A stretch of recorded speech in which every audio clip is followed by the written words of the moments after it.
Sharing with you my immigration experience last July 27 nung pumunta ako ng Chiang Mai.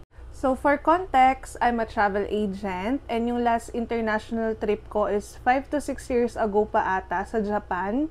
Ever since na nagta-travel ako international, ayoko magpakampante kahit na travel agent ako mga mare. Lalo na itong recent travel ko nga to Chiang Mai kasi in-anticipate ko na siya dahil nga medyo matagal na yung last travel ko. At the same time, solo traveler ako this time. So yung mga niready ko is proof of employment, yung company ID, payslip ko, yung COE ko. Hindi ako kumuha ng approved leave of absence dahil this is a business trip, hindi for leisure. Hindi na rin ako kumuha ng bank statement kasi this trip is sponsored by my company. And yun namang operator namin, sponsor din niya yung hotel and yung mga tours na pinuntahan ko. So yung purpose ng travel na to is familiarization trip. Kaya naman ang pinrint ko, ang niready ko is yung confirm ko na hotel voucher, yung invitation. And lahat ng ito, meron akong soft copy and hard copy. So eto na nga. That time, sobrang haba ng pila dun sa mga Philippine passport holder. Kaya naman pinalipat kami or kasama ako dun sa mga pinalipat dun sa pila ng mga foreign passport or foreigner. So, while waiting for my turn, relax lang naman ako kasi alam ko, prepared naman ako sa mga documents na possible hanapin, ganyan. So, nung turn ko na, itong si Madam I.O., ganito niya ako tinawag. Ganon. Sa isip-isip ko, habang papalapit ako sa kanya, shucks, napunta yata ako sa mahigpit na I.O., ganun. So, medyo kinabahan na ako. So, paglapit ko, binigay ko na yung passport and boarding pass ko. Sa sobrang kaba ko, hindi ko na siya nag-greet ng good day. Tapos, pagkakita niyo dun sa passport, tsaka dun sa boarding pass ko, tinuro niya na agad yung camera. Ginanon niya ako. Tinuro niya yung camera, meaning for picture na. Ganon. So, feeling ko, akala ko okay na. So, ganito yung naging conversation namin.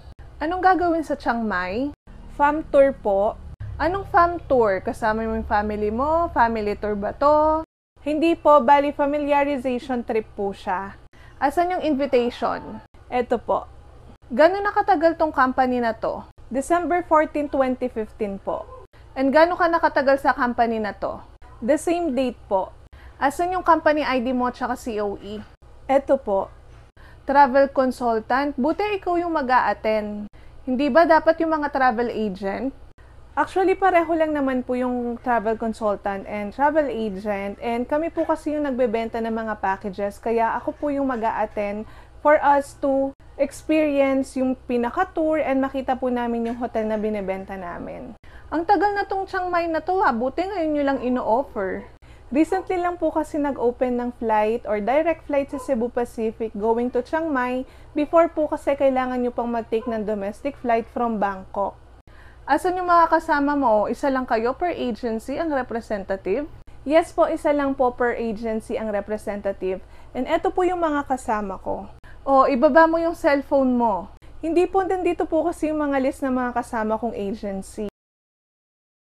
Oh. Diyos ko, mga mare, yung natapat na I.O. sa akin, nakaka-intimidate siya, ganon. Tapos, talagang in-interrogate niya ako. Sobrang kaba ko talaga that time kasi akala ko masi-second interview pa ako. So, tinitingnan ko yung oras sa relo ko kasi nga baka malate ako or maiwan na ako ng plane. Ilang minuto rin kaming nag-usap pero grabe, parang para sa akin ang tagal. So, nung binigay niya na yung passport ko, tinatakan niya na ganyan. Diyos ko, napabuntong hininga talaga ako, tas napating God na lang talaga ako. This is the first time sa mga international travel ko na question ako ng sobrang dami. Pero yun nga, na-anticipate ko na kasi siya. Though medyo kinabahan pa rin ako, syempre. Pero at least, prepared ako dun sa mga hinanap niyang documents. Kaya naman kung may international or future international trip ka rin, and nagwo-worry ka, baka ma-offload ka, eto lang yung mga tip na pwede kong ma-share sa'yo. Syempre, unang-una, be prepared. So, yun nga, prepared meaning kung ano yung mga possible hingin ni I.O. sa inyo, ganyan, i-ready nyo na. Siyempre, number 1 dyan is yung confirmed ticket and hotel nyo. If employed naman kayo, proof of employment, gaya nga nung nabanggit ko, nagdala talaga ako ng COE, ng company ID ko, yung payslip ko for the last 3 months. Kung makakakuha rin kayo ng approved leave of absence, lalo na kung for leisure ang purpose ng travel, mas maganda. Kung naman ikaw ay may business, syempre permits, kasi gusto kasing makita ni IO or mapakita nyo kay IO na meron kayong strong ties dito sa Philippines. Meaning, hindi kayo basta-basta aalis or mag-a-abroad, ganyan. Kasi nga, meron kang work na iniwan dito and meron kang business. Kung may bank account naman kayo, mas maganda na backupan nyo rin ng bank statement to prove na meron kayong enough funds to sustain your expenses dun sa bansa na pupuntahan nyo.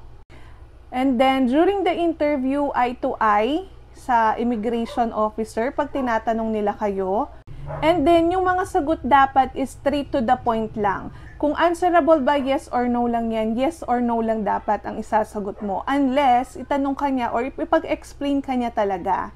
Sabi nga nila, sila pa rin yung magdedesisyon kung papaalisin nila tayo or hindi. Kaya naman always answer politely and with all honesty and syempre be respectful. O yun lang naman mga mares.